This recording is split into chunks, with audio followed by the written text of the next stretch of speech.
Okay, so you're thinking about a career change and possibly starting a solo lawn care business in your 40s. Well, this year marks my 20th year in business running a solo lawn care business. This year also, I just celebrated my 50th birthday. So I've spent the past decade of my 40s running my lawn care business. And to that note, my previous decade before that in my entire 30s running my lawn care business. So I've got a good insight of basically kind of running a lawn care business as a solo operator, especially when you're, let's just say, not in your prime. And in fact, every year at the start of every season in the spring, when clients are seeing me for the first time after the winter break and they're welcoming me back onto their properties to look after their lawns again, and always welcome me back and say, oh, you're back for another season and all that sort of stuff. And I always kind of joke with those clients that, yeah, it's funny as each season goes by, I now understand why all of the professional sports athletes all retire or have retired already by my age. It's basically comes down to uh, a couple things. And that first main thing is that, your brain, even, in my 50s, I still feel like a kid. I still feel like I'm in my 20s and all that sort of stuff. But your body is going to tell you very quickly, like, slow down. You are not in your 20s. So that's the biggest kind of limiting factor. If you're thinking about starting a lawn care business later in life, is just that. Um, when I compare myself to how I was in my 30s, even when I started my lawn care business, uh, I can't mow or do as much work as I was able to do uh, in those younger years. Now, the saving grace part of that is through those 2 decades of experience. What I have learned and what I've gotten really good at has kind of made up for the fact that I can't um, do as much work as I could when I was younger. So, one of those main things was basically root density and learning the value of that and not wasting a lot of time each and every day in traffic, focusing in on a smaller area. I quickly learned that, seeing some of the guys and companies around me, that they would be servicing a lot of surrounding communities and cities and things like that, and driving across town and all that sort of stuff, that there's absolutely no need for that. There's so much work available to you if you're willing to do it. Um, that there's, never mind just in the city that I'm in, but even narrowing that down into the neighborhood that I'm in, that I live in, and maybe a couple of surrounding neighborhoods, that there's thousands of houses just in that area. That's more than I would ever be able to maintain and mow as a solo operator. So there's no need to spread yourself out thin. And, so I learned that over the years that focusing on that root density has really paid off now that I'm older, because I'm not wasting a lot of time and can make a lot more income quickly throughout the day in less hours, because I'm not wasting a lot of time through that. So another thing that I've gained over those past 20 years that really has helped me as well is um, just the experience of knowing which jobs are profitable. Over those decades, I've been able to kind of be able to say no to those jobs that I know aren't to my strengths and aren't the most profitable types of jobs. Those types of clients that are looking for just one-off mows, or they want to call you when they think the lawn needs a mow and things like that. So I've focused in on clients that are weekly only, clients that are all credit card on file paying clients, so I'm not chasing money and all that sort of stuff. That's all come from experience over the years. The other thing is the pricing of jobs, understanding that there is so much abundance in work out there if you're willing to do it. So I price now on the higher end of jobs. And that means that I'm not going to get all of those calls that come to me and ask me for a quote. Um, but I'm okay with that because I know that I don't want to be completely flooded and swamped with work where I'm just busting my rear every day and basically making less money that I'm worth for those particular jobs. I'd rather take my time on a job, have that moment. You have clients that come out and chat and all that sort of stuff, and be earning, a better rate per job. Now, that doesn't mean that you're not going to make mistakes. Even 20 years in, I will make pricing mistakes. I made one this year where I looked at a job. I got overly confident in the equipment that I have, looking at the situation and thinking, hey, I'll be able to get in here, do this first overgrown cut. But then after that, it's going to be, smooth sailing. And it's been a little bit rocky still. I've done about 4 or 5 cuts now, weekly cuts on it, and it's growing 6 to 8 inches a week because of a couple of factors with the customer fertilizing it himself and also overwatering it. So I haven't quite on that particular job. It's taking me longer than what I quoted to do it each week.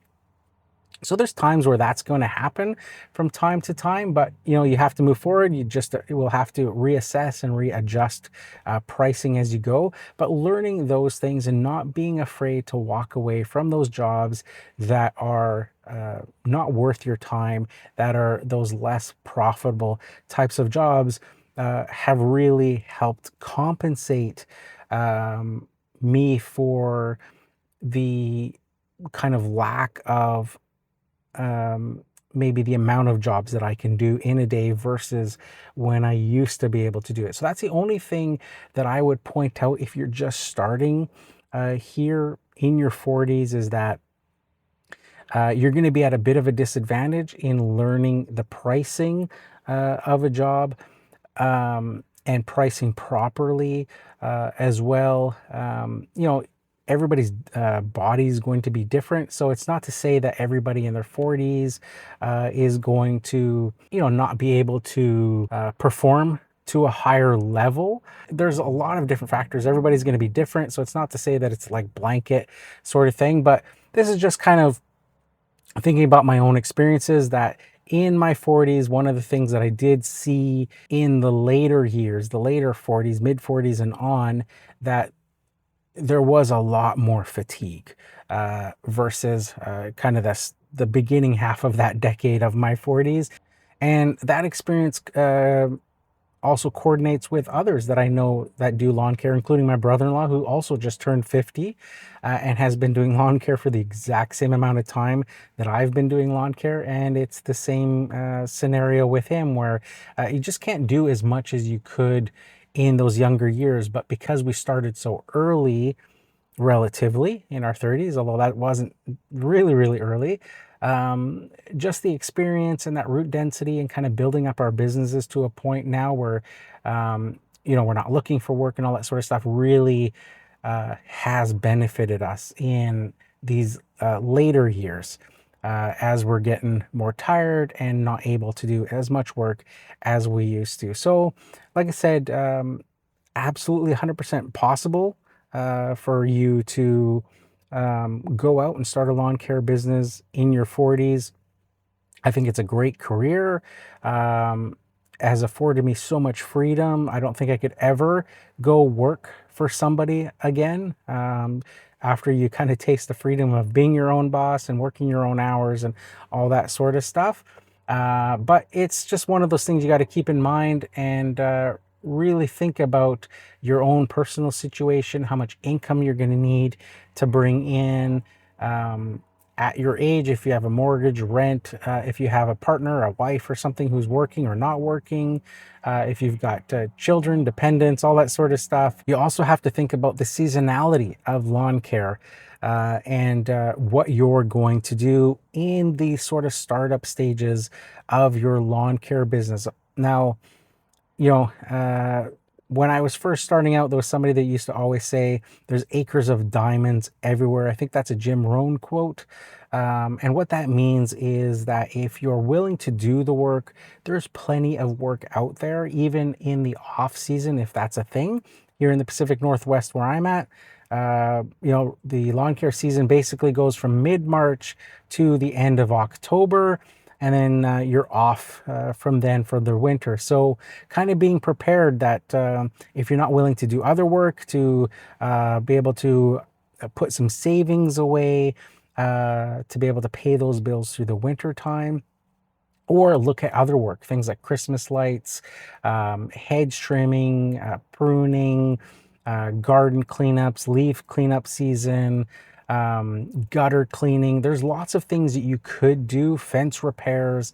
The list goes on, and that's where that acres of diamonds comes in. That there's basically there's work everywhere available if you're willing to do it and kind of step out of the just lawn care, just mowing only sort of scenario. And when I started my business and was building up clients and all that sort of stuff, I used to do all that stuff, gutter cleaning and Christmas lights, all that sort of thing. And then as my business got more established, as my pricing got better, as I started to budget more for the winter off season and all that sort of stuff, I started to step away from those types of things. So I always call it like the teeter-totter effect, that when you're first starting your business, that you're going to have more time available to you than you do work or clients. But as those years pass and your business starts to gain a reputation, and the demand starts to build for your services and your business, then it's going to have the opposite. That teeter-totter is going to turn in the other direction, and you're going to have more work than you have time available. And it's at those types of points, as that change is happening, that you can start increasing prices, that you can start narrowing down the types of work that you're doing, and maybe getting rid of certain clients that aren't as profitable and all that sort of stuff. So all sorts of things that you have to take into consideration. And again, everybody's situation is going to be different. Everybody's physical ability is going to be different as they get older.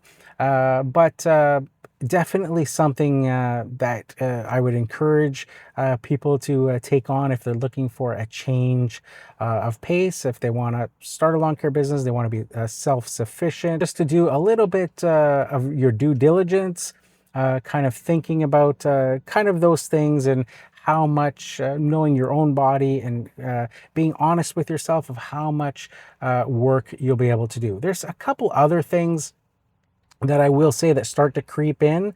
At least one factor that I've noticed in myself that starts to creep in, being a solo operator. Not so much if you have employees, but as a solo operator, there is kind of that thought in the back of your head that, medically, what if something happens when, you're on a property and, nobody knows you're back there, you're mowing somebody's back lawn, and what if something happens, like a stroke or heart attack or something like that, right? And you're by yourself. So those kind of thoughts start to creep in your mind as well, just kind of as you get older. Not so much of an issue if you've got employees, like I say, because then there's always somebody there that can call 911 and all that sort of stuff. But a lot of cases, you're servicing properties that nobody's home, they don't know you're there. Well, they might know you're there because of the schedule, a certain day of the week or whatever, but they may not be there while you're there. And if something happens, that could be a bit of a situation. So let me know in the comments below what you think about running a lawn care business in your 40s. If you do currently run a lawn care business in your 40s, maybe put your 2 cents in. I'd love to hear what you guys think about kind of operating a lawn care business, especially a solo one, in kind of those later mid years of your life. So if you like this video, make sure you hit that like button. Also consider subscribing. So that's it for this one, guys. We'll talk to you soon.